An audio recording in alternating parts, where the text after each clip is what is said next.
My name is Katey Harms, and I live in Powder Springs, Georgia. 2020 has been really hard mentally, emotionally, financially, medically. I think the uncertainty has been, that's the only thing that's been consistent and constant this year.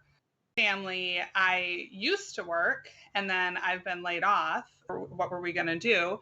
And then school shut down. We have two elementary kids. So I was able to switch and make sure that they had the support they needed at school or with their learning. And then also the social emotional, because we took this very seriously. We believe in science in our house. And I am not a medical expert. I trust people who are. And my family is the same way. So being there to support my family has been, I guess, the silver lining in this. It's been a struggle this year. Our family is from Minnesota, and we don't get to see them.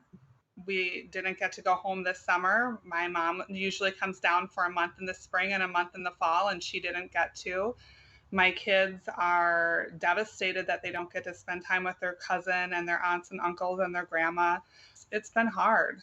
Coming from Minnesota, I feel that, so we moved here almost 7 years ago, and I feel very, I don't know if I was lucky or privileged or how you want to look at it, but in Minnesota, I was raised, my mom was a single mom, and she raised my sisters and I to be very inclusive, very open, very inquisitive, and we're from St. Paul. And so we lived in the city. Diversity was diverse. It wasn't black and white. It was a lot of people, a lot of races, a lot of religions, a lot of ethnicity. That's how I grew up, and that's what I love and I cherish. Coming to Georgia was a struggle. It was a culture shock more than anything that I could have ever planned for. And we moved here for my husband's job, and it was a good move for our family, but it's been a process that we had to work through.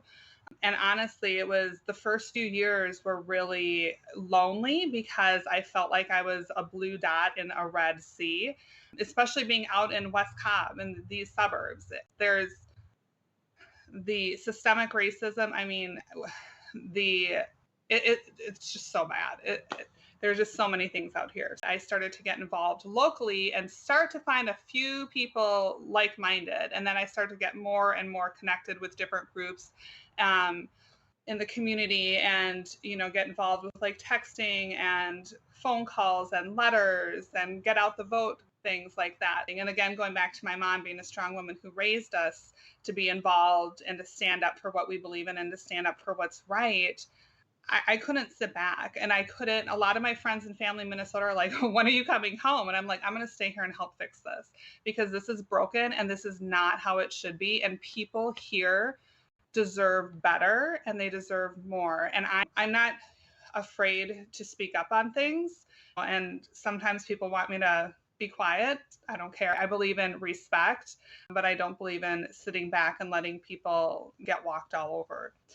The one really amazing thing that I've seen over the past couple of years is that people are coming together and like they never have before, ever. I have, after the atrocities this spring with Ahmaud Arbery and all of the Black Lives Matters initiatives that have been going on. I did a simple thing with putting signs in my yard, and I had neighbors come and thank me. People that I hadn't even talked to besides just waving, and they're like, thank you.